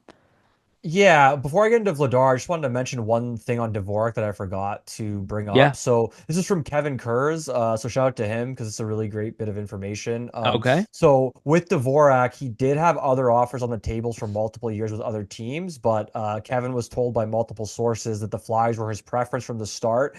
And he's under the impression that the pre-existing relationship with Tocchet played a role. So that goes to show you where a coach like Tocchet can make a difference, right? Where other teams probably might have had the leg up if Tocchet was not there and the relationship between them and him playing under him wasn't a factor, right? Because he obviously had his best seasons in Arizona with Tocchet. So I'm sure Dvorak is aware of that and probably aware of the fact that he could get back to it maybe under Tocchet and get some of those same opportunities. But yeah, just to get into Vladar, right? Like he's the classic backup goalie, right? Like he's been a backup his whole career. That's the role he is gonna play in. Like I know Briere said there's a chance that he's gonna maybe even take the number one role and run with things, and it could be more of a tandem. Like I guess we'll see, but I see it as more of Ersson as kind of your starting guy unless he really drops the ball. And they do have Vladar there in case he needs to kind of clean up after his mess and maybe take over and play more games. I think they're probably more comfortable with Vladar doing that if it has to happen than a Fedotov, right? So that's probably why they want to sign him, shore things up. For me, it's a perfect stopgap type of signing in net. Like You have Zavrag and Bjarnason still developing as young goaltenders. So chances are, this is a stopgap until one of those guys are ready, maybe to assume either a backup role or maybe even challenge for being a starter. Who really knows? But that's what I see with Vladar. Good tandem, potential backup type goalie. One thing to note as well about his contract is there was some trade protection. So let me just bring it up. I had it Vladar here. is a 8 team no trade. Yeah, exactly. It was Yep. 8 team no trade clause, so 8 teams he can't be moved to. So like not a ton of teams, but it does restrict you a little bit if you ever want to trade him. There's a couple teams that just can't be in the mix for him. But yeah, I don't mind the signing. Like I think with the AAV of 3.35 mil, like it's a little bit of an overpay. Yeah, it's a little pricey. It's a little bit of an overpay, especially if you just look at like what some of the other goalies signed for, like Anton Forsberg, 2 years, 2.25 with LA, Alex Lyon, 2 years, 1.5 AAV, Vanacek, 1.5 AAV, Capo Kakinen, 1.150. But a lot of these other guys, like they're not necessarily better goaltenders than Vladar. They're all kind of the same type of ilk of like backup, could be tandem. No one's really like jump off the page type of goalie that I would have rather them went with here. Like I did have a preference, maybe Alex Lyon, I think just because he, He got within that the 2 year, 1.5 million. yeah, yeah, if you look at that, like I think honestly probably could be similar type performances from both of them. But I mean, it seems like the Flyers preferred Vladar, and it could also just be that maybe Lyon wasn't interested in coming back here. Maybe there's a little bit of tension there just with the fact that he was with the organization for so long and they didn't really give him a legitimate shot, right? So Yeah. maybe he just doesn't He's want to come also back. he's also like 4.5 Years years older. older than Yeah. Vladar. So Could be some drop off in the game too, perhaps. yeah, Like Vladar is essentially in his prime for a goaltender, right? So right. that's the benefit Yes. of I it. think he was taking the same draft as what's his name? He's the 2015 draft, so Yeah, I think no, it's never mind. I thought it was the same draft as Hart. Hart, I think, was taken the year after 20, Felix yeah, Sandstrom. yeah, you might be right on that. Yeah. So one of the better goalies from that time period, at least. Aiden Hill is in that group as well, I guess. All right. The next are the two defensemen, Noah Juleson and Dennis Gilbert. So Noah Juleson was a former first round pick. Actually saw him when I was looking. So the way I kind of see these two signings, they're both bottom pairing guys at the NHL level. They're Depth not, signings. yeah, they're depth signings. They're not going to give you like any real offensive production. Juleson in particular had no points in 35 games last year, which is almost impressive. And Dan Gilbert had 6 points between the Buffalo Sabres and the Ottawa Senators. So they're both stay-at-home defensemen with good size at 6'2". Both of them, both above 200 pounds. The Flyers kind of lack these guys at the NHL level. Like they have three smaller guys with York, who does play above his weight class, but he is not the biggest guy, and Drysdale, who's pure offensive defenseman, not the most physical, and then Andre, who's 5'9". So they needed more size, and if you look at the minor league system, they don't have any veterans down there. They really don't have Louis Belpedio. So the way I kind of see it is they're hoping Noah Juleson is the guy because he's right-handed. He wins that spot in camp. We know that Rasmus Ristolainen might not be ready for the start of the season. So the way I kind of see it is Noah Juleson is the guy that they can maybe assume that he's going to play in the NHL to start the year as a number 7, 6 guy in that mix. Again, we don't know what's going to happen with Andre as well, whether he starts in the minors or starts with the Flyers, depending on last year. We really still don't know. And I think the same for Dennis Gilbert. But at the very least, one of these guys will be in the minors to start the year, being the veteran, the Louis Belpedio role for the Phantoms. So I think it's good signing. They're not my favorite defensemen, but I don't see it really as a negative. They make bare minimum.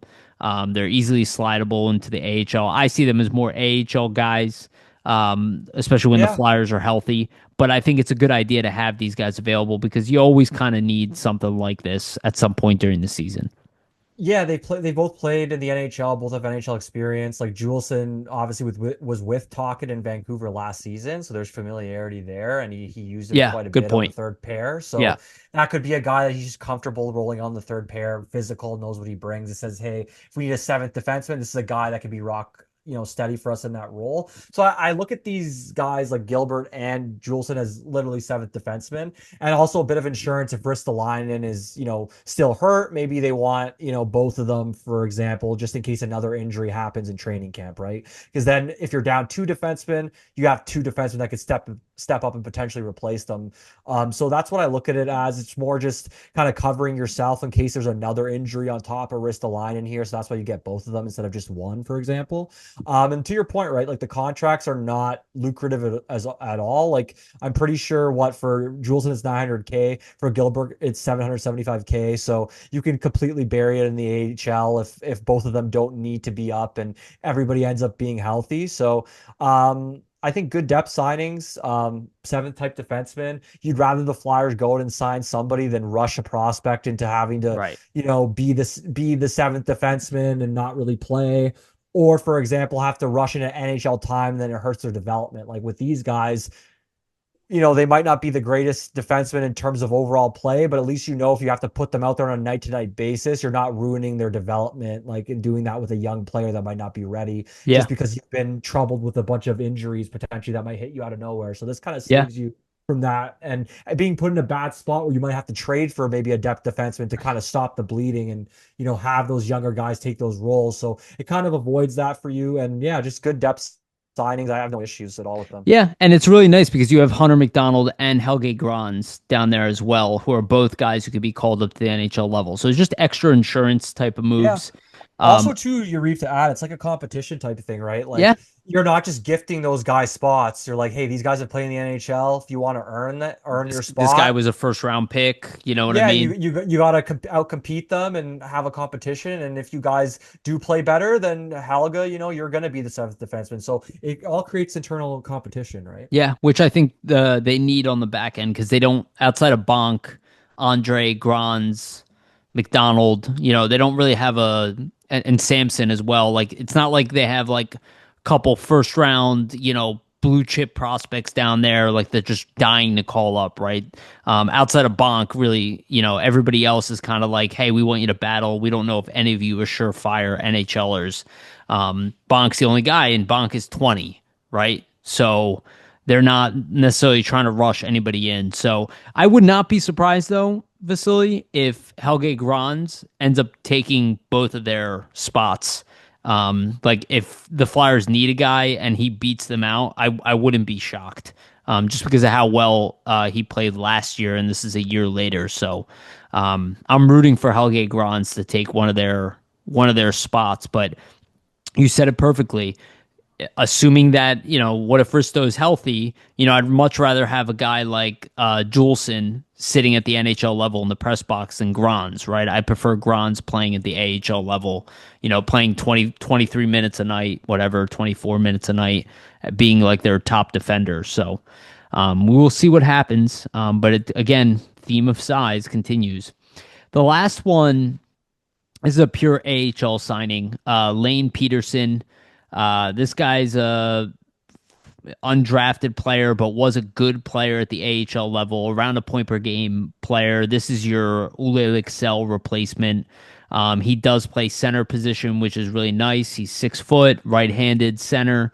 Again, you look at the centers available at the AHL level. Goche is the veteran of the group at 24 because we don't know where Obels is even going to be playing. Then you have Rizzo, Dorwart. So they needed another center. And I thought this was a good signing. Bring somebody else in. They need veteran leadership down there. He's 27 years old. So I'm not saying he's got like upside, NHL upside, stuff like that, but he has the ability to be one of the better players on that team. Same way they brought in Anthony Richard, who ended up being like the star player for the Phantoms majority of the year, along with Lixell. So I thought this was a good signing, a guy who can be a really good AHL player, and again, just another depth move, but probably not a lot of these coming at the AHL level. The lineup is pretty full. Though I will say this, now that Shabbanov is not coming, I would not be shocked if the Flyers go out and make another signing, a pro level signing, a guy who could play at the NHL level. I don't think they're going to rush to do that, but if something is available at minimal cost out there that they think there's upside on them, they might go take a swing at somebody now, knowing that Shabbanov is not coming over here. What was that? Sorry. I was saying if the Flyers could go out, I feel like you're still distracted by Shabbanov. I was saying that Lane Peterson was a good signing and that the Flyers might, now that Shabbanov is not coming over, that they could go out there and bring somebody else in through free Yeah. agency if they can find, especially after all the buzz has kind of died. They could go out there Well, and bring somebody in that maybe has been forgotten about that they see some upside with. yeah, I mean, I have a list of pretty interesting players that are still available here. Pius Suter and Anthony Mantha have already signed, Yeah. but I mean, same with Mikael Granlund. But some of these guys that are still available, like obviously the Flyers won't be in the Ehlers running or anything. No. But there is like a Jack Roslovich, Jeff Skinner types, Michael Carcone, Robbie Fabry. Max Pacioretty still out there. I believe Andrew Mangiapane still out there too. So maybe I these are think guys. Pacioretty will re-sign in Toronto at the end. Yeah, Probably we'll just low see. low priority. I think Mangiapane's still out there. I'm No, he pretty got sure. signed. He got signed Oh, by okay. Edmonton. Yeah, okay. That would have been a good one though. But yeah, interesting. I think he's a little too rich for what I'm talking about. Jack Roslovic would be really good for a bottom six role. And could play center too, or Yeah, has he can play has. center as well. So yeah, they might be like, well, let's use Dvorak as a winger.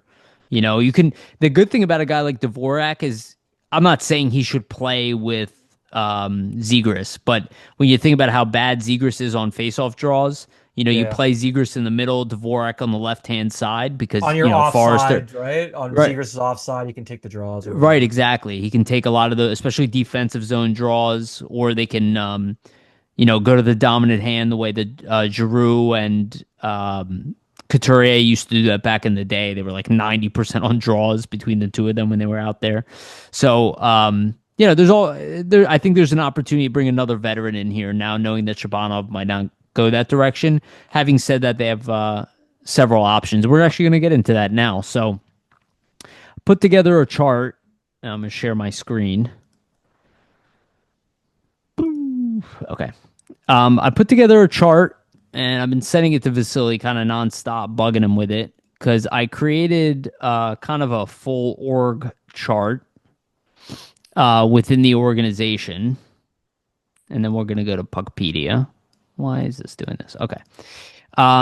So I had Shabanov on here with a little asterisk, assuming he was going to be with the team because I put this together Yeah, last and night. obviously he doesn't sign, and we'll reiterate it again because I'm seeing it everywhere. Like usually, like our thing with this website and what we do, like we're not trying to be first. We're not really trying to report news. So like we heard something from, somebody that we trusted, we went with that. Typically we aren't the ones to do this or really report on stuff. But hey, stuff happens, stuff can be fluid, stuff can change. Like I said earlier, like I'll eat shit on it. Like it is what it is. Like Well, you you're get not stuff you're not the wrong. only one to report it, dude. So I No, wouldn't beat but yourself up.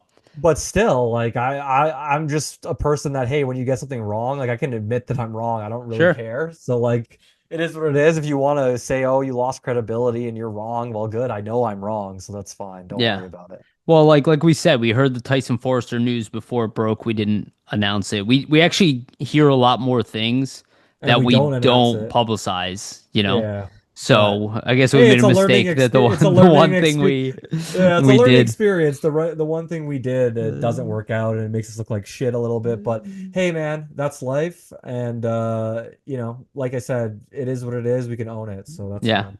Yeah. Well, I don't care. I'm already over I it. know you don't care. I'm just Yeah. saying, like, I get over things pretty quickly when it comes to hockey.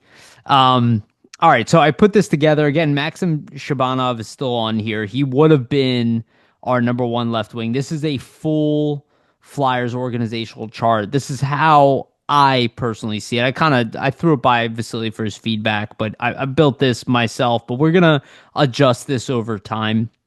You can see, obviously, I categorize stuff orange, Flyers, purple, Phantoms, and then light blue is like non NHL guys. Some of these guys might be NHL guys by the end of the season, but you can see where the Flyers really needed Shabbanov on the left hand side.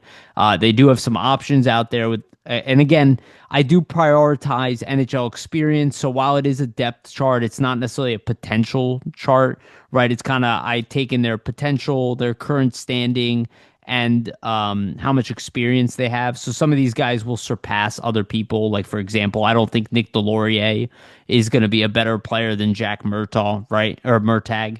I think Murtagh is a higher ceiling, but Murtagh has no NHL experience, right? So I can't put him above him. But I did Oscar Eklund because I don't think Eklund's really going to be anything more than a fourth line center at the AHL level. So I kind of weigh those things around. So this is how I currently see it right now. Left hand side, Shabana, Richard, Bump, Gabrankin, Barkey, Delorier, Murtagh, Eklund, Westergaard, Ciernik, and Sulku.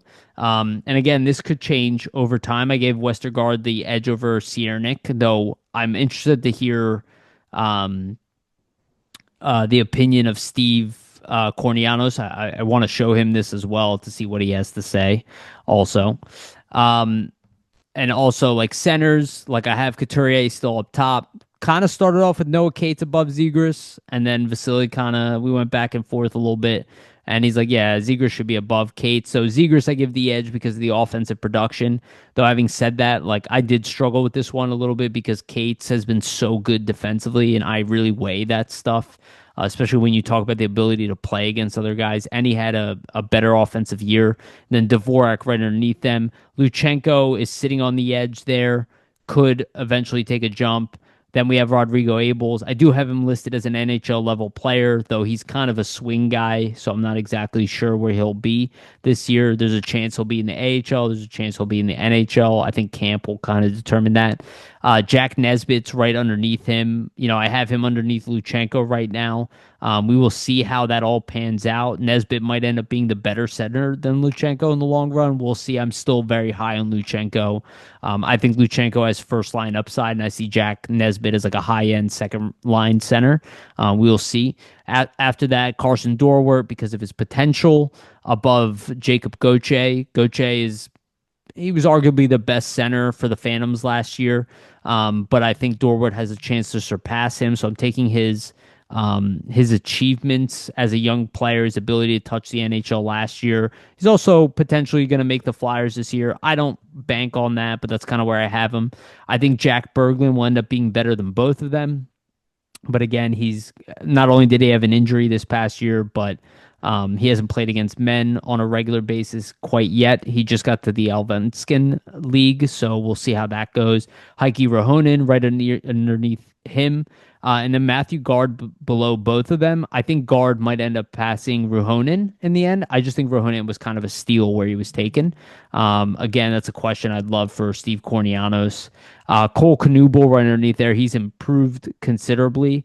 And I do wonder if he has an NHL future.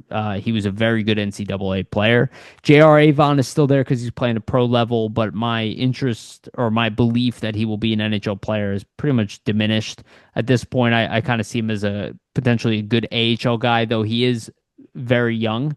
So we'll see how he shows up. Nathan Quinn, this year's pick, I have him above McLaughlin and Ryan McPherson because I don't believe either one of those really have an NHL future.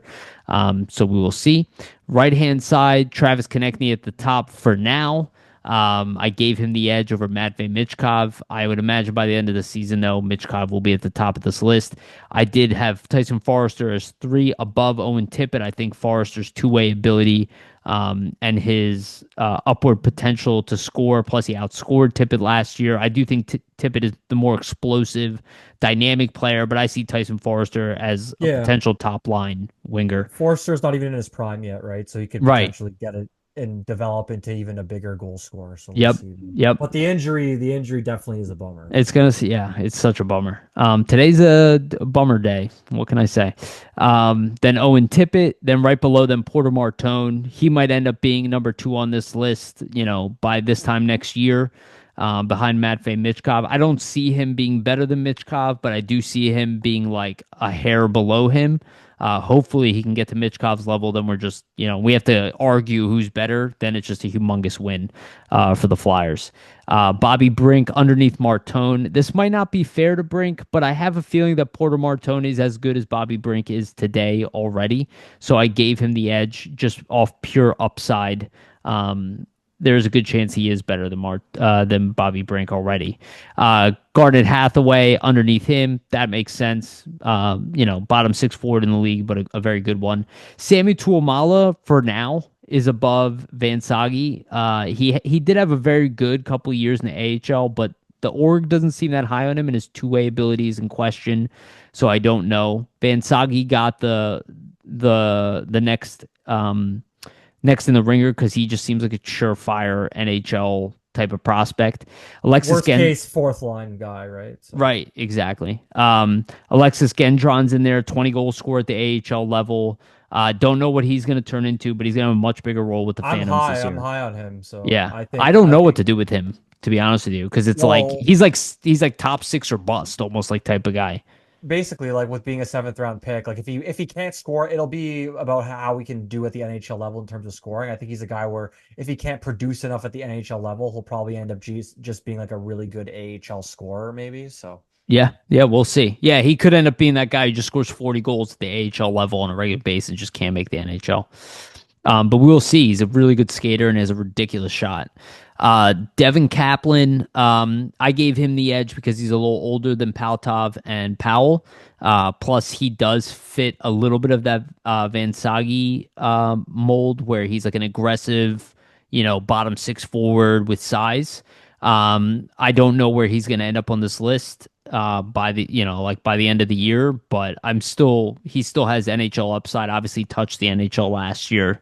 We'll see how the Phantoms use him. I imagine he's going to be a bottom six player for the Phantoms to start, and see if they can develop his game more beyond that. Ilya Paltov, dynamic Russian. We don't know. He didn't outproduce his previous season, so I didn't really give him too much of a high marks. I think it's more to see how he does at the KHL level.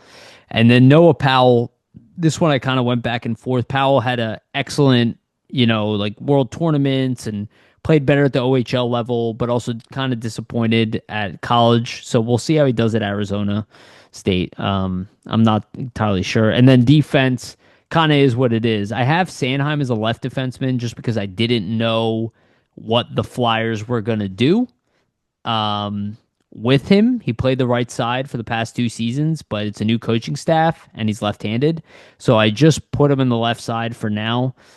Top of the left, then underneath him, Cam York, then Nick Seeler. And then I gave Andre the edge over Zamula because I believe he's the better player. I think a lot of people fall in that camp, though. I'm starting to understand that Zamula is more valuable, especially when you look at guys like Dennis Gilbert and Noah Juleson. Just Zamula can produce a lot better at the NHL level, and he's also bigger than both of them. Dennis Gilbert, the newcomer, just pro status, got it. But I believe he'll be in the minors. Hunter McDonald, being the best guy we have at the left side right now, with Adam Yinning, who probably is at the end of his career with the Flyers, is my guess at the end of this year. End of this season's my guess. And then Ty Murchison, the newcomers at the bottom of that list, NCAA newcomer. Then Rasmus Ristolainen had an excellent season last year. Unfortunately, he was cut off due to injury and hopefully not long into this season. Jamie Drysdale's on the rise. I could see by the end of this year, even if Risto's here all year, that Drysdale is the best right side defenseman in the organization. Would not be surprised. I really thought he was trending in the right direction. I gave Noah Juleson the NHL nod. I'm assuming he's going to start there. Oliver Bonk being the best defenseman at the lower level. I gave him the nod over Granz because of being a higher pick and how high the organization is on him. But I could see Granz being the better defenseman right now. He's just more refined. He's 4 years older. And I think he probably has the best chance to make the Flyers at a young age. I gave Carter O'Miko the edge over Spencer Gill, and I'm gonna throw this at you, Vasili. I don't really know. Amico, I kind of went Um, for because he seemed more realistic, but Spencer Gill gained like what 20 pounds of muscle and he's like 215, really skate, can really move the also a second puck. round pick. Yeah, I would probably put them like if you could put equal, like pretty similar, right? Because he was like Amico was gonna be a first round pick if he didn't get hurt. So I would say pretty equal in terms of like potential like chance to make the NHL anyways. Yeah, so I kind of went with that. Though Spencer Gill is also older. Initially, I had Amico below him, but the more I thought about Amico, I'm like, I just love what he brings, and if he's healthy, I just see him as like top four big guy defenseman who just is so hard to play against that. I don't know. I gave him the edge. Then Ethan Sampson, who I still believe has some NHL upside. I'm excited to see how Ethan evolves his game. He had a big jump from year one to year two at the AHL level, so wouldn't be surprised if he does it again and shocks people. Then Austin Moline, he had a pretty good season, so I kind of just gave him the nod over Vlusk. How do you say his name again? Blueswick. Vluzwick. Wow. Thank you. Wow. This is twice in a row I screwed up on it. I'm terrible with names. I'm good with Vlu the names. You got to switch. I'll just say all the names. yeah, right. It's because when you have a Vluzwick. bit when you have a long last name like mine, you just learn how to pronounce all the Yeah, words. well, I also have a weird name, but mine's short at least. Make Yeah, it there you easy. go. Both 5 letters, first and last. Uh, But yeah, so Vluzwick, I don't know exactly what he's going to turn out to be, so I just kind of gave Moline the edge. Then goaltenders, we already know it. Sam Ayers, yeah, it's pretty self-explanatory in yeah. terms of what you I have there. I guess the only thing is like where does Zavragin really rank? I have him above Kolosov, and I took Kolosov off the Yeah. Flyers or the Phantoms because I'm assuming he will I not be part mean, here next year. it's pretty accurate. Like Zavragin ranks there. To be honest, he probably in terms he might be better than Fedotov right now. Maybe. I thought about But that. like he's such a young goalie. I understand why you put him where you did. So it makes a Right. lot of sense. Exactly. I kind of just went for it from that standpoint. So this is where I see the org chart. I agree. Like that's why I kind of just let Yariv go through it because there's not really too much for me to add. Like we kind of already went over this. So like in Yeah. terms of what he has here, I think it's pretty self-explanatory. There's a couple guys that I would probably have above. Like I would probably have Bump, to be honest, and Grabenkin above Richard, just for the fact that they're younger and might just have more like the org might have more appetite to give them a shot over a guy that's probably more of like a career AHLer at this point. So that's probably the only changes I would make Yeah, though. yeah, and maybe bump. I only give Richard the edge because he was good in the NHL level. Yeah, Like that's true. in That's his true. showing, he showed that he is a pro player for sure. And I do think like he still has call up status, at some point during the season if they need, like he's reliable. So, but you're Yeah. right. Like by it could be by the start of this season, this upcoming season, that bump is clearly better than Richard. Like I One wouldn't thing too, wouldn't be I shocked. want to note about Martone is in the press availability today, like he said his goal is to make the Flyers, play the full season, and he hasn't gone like the route of committing to college yet. So basically he was saying that if he does not make the Flyers, then he will speak with his agent and see if he wants to go the college route. So for me, that seems like he's really going to try to push hard to make the team based on that. Yes, and that's a perfect transition into our final segment. So I went into Puckpedia and I kind of just set up the roster with what we know. I'll be honest with you guys, I did have Shabbanov in here as a created character, Womp womp. but he was removed when I Yeah. saw the news. But again, I had him outside of the lineup, the way I do Luchenko and Martone.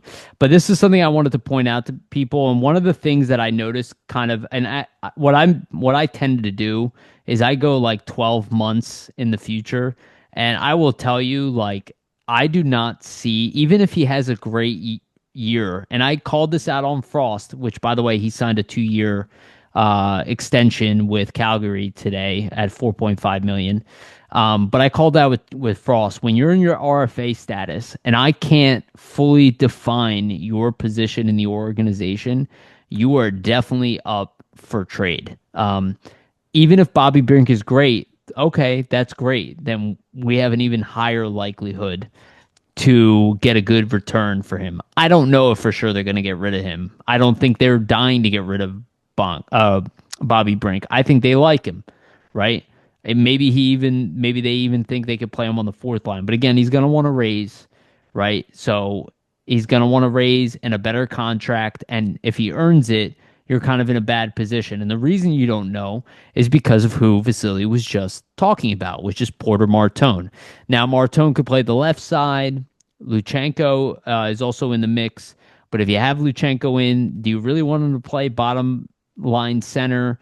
I don't really think so. I mean, it could be considered. Um, but they kind of have Luchenko, Martone coming in here. They have Gabrankin, they have Bump, they have Barkey, they have all those guys they just drafted. They have Nesbitt, who's probably 2 years away. I don't know if Bobby Brink is definitely going to get traded, but I do look at it, and especially when I thought Shabbanov was coming in here, I'm like, there's just not going to be a lot of room here in 12 months. But I don't know exactly what the lines will be. Right now, with all these guys called up, the Flyers are 1.1 million over the cap, and that's because they have injuries to Ristolainen and Forrester, right? And that's a good amount of cap. So they don't know exactly where things will pan out. And I have Dennis Gilbert and Noah Juleson in there. So the other thing I noticed is if Juleson or Gilbert, are going to be on there, let's say just Juleson, and let's say Luchenko makes the team. The other option, if you really want to keep more players, you have Nick Delorier, who makes almost 1.8 million a year.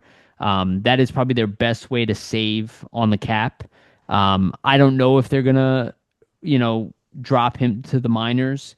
But waiving Delorier and putting him in the minors with a promise to bring him back up might be their way to become cap compliant to start the year. Having said that, now without Shabbanov here, I don't know exactly how that's going to play out.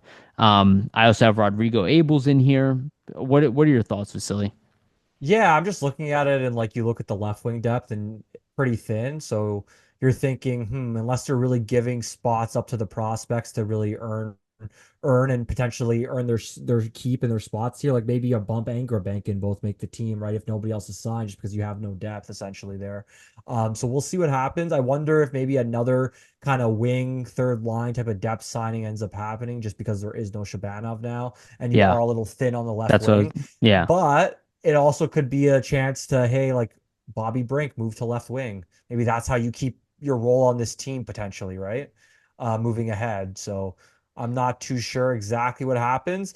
But yeah, I do see like the move you made there. Like if Luchenko does make the team, it looks a lot clearer as to what it might end up being.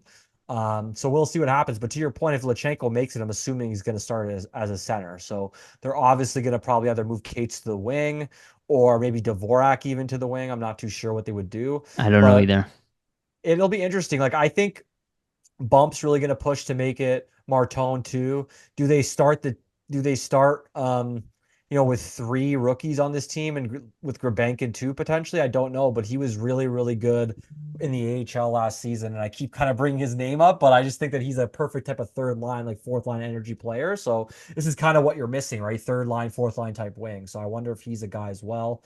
Um, the defense, I mean, I think it all just depends on on the injuries, right? Like Alliance supposed to miss some of training camp, some of the start of the season, but like how long will it be until he's actually healthy again? If it's mid-October, then I think that they probably are comfortable with having Juleson and Gilbert kind of ride out and be like the seventh and fill-ins until Ristolainen comes back. But do you think Gilbert's gonna make it over like Andre and Zamula? That's where I'm like I'm No, I kind of think Andre. right. I think it'll probably be, to be honest, if there's no risk though, it's probably going to be Sanheim, York, Drysdale, Sealer, Andre, Zamula, Juleson. Like that's what I see Yeah. essentially. Like I see Gilbert going down.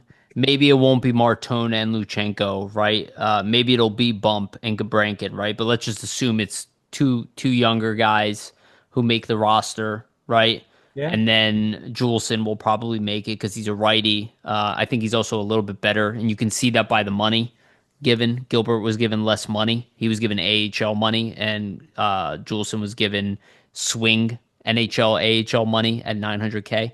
So, I kind of see it playing out something like that. Again, I moved down Gilbert. You're 250K away. That's why I was saying about D'Lo. You know, if you really want to carry extra forwards, that is a way to free up 1.1 million off of your cap. Because again, remember, guys, the Flyers have a lot of dead money, a lot, that like close to 15 million right now, especially if you include Fedotov sitting in the minors. You can only eat 1.1 of his cap up. So it's going to be interesting as things unfold. But again, with Martone, Luchenko coming, and you look at Bobby Brink sitting here, they're going to look to maybe free up more cap. They're going to look to upgrade their team again next year. That's why I look at a guy like Brink, because I also look at the fact that the Flyers will need to make a big move, and I think actually more on defense than on offense, and that they need to go out and grab a surefire top four defender, if anything, a top two defender. And I think they're going to aggressively be looking for an upgrade over the next 12 months. They might not advertise it, you might not know about it, there might not be enough rumors about it. But like, thank God they got Zegras. That's one, and now they're going to look for another big move of some sort. Maybe it's going to be another guy in his mid 20s, that has high upside, like a Bowen Byram or whatever. But they're going to look for something else, and they have the assets. They're officially at a point where they have the assets to go out, make a trade, not hurt their system, and go out there and fill a need at the NHL level. So they're actually have leveled up in a lot of ways and gotten a lot closer to the point where we are going to be a playoff team and highly more competitive the following year. It might seem under the radar, a lot of people, it might not work out this year, but they have definitely taken the steps to do that. And this draft was a huge, huge part of it. And don't forget, they still have 3 first round picks over the next 2 years, right? One in 26, two in 27. So they still have assets. They probably won't touch that 26 pick, but they might move that Toronto pick. We don't know, but they have options to go out there and get another really good player that this lineup probably needs. The loss of Forrester and Ristolainen in the early portions, they definitely hurt. But that's where I look. You know, you brought up Martone. If he makes the lineup, he's one of the only players in this past draft that's capable of making the NHL because of his physicality, his size, and his age in particular. I know James Higgins thinks he might make the Bruins. Michael Misa will probably make the San Jose Sharks because their lineup kind of stinks. So there are some options out there, and I would not be surprised if Anton Frondel makes the Chicago Blackhawks as well because Yeah, they're he's played all in pro hockey too for a right. while. And they're not very good at all. Like they're still both worse than the Flyers. But I look at what the Montreal Canadiens have done with adding Noah Dobson. Think of them as being a year ahead of the Flyers. That's how I kind of see it. Like Yeah. their prospect pool is full. They could move on from their 2 first round picks. The Flyers prospect pool is not completely full, you know, but they have almost everything they need in a prospect standpoint. So it's, can they go out and get that big name and fill that void, either in the top pairing or top center department? And I think a lot of it depends on how Trevor Zegras does and how Jet Luchenko does. So we might see Luchenko and Martone in this lineup earlier than we think.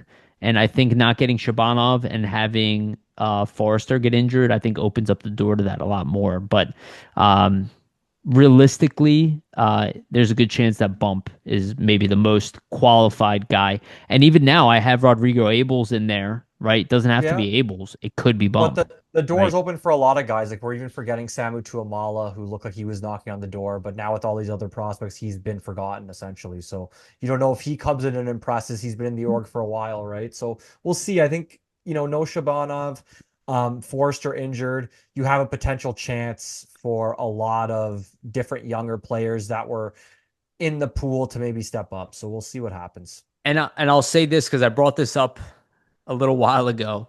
San Jose is not capable of hitting their floor right now.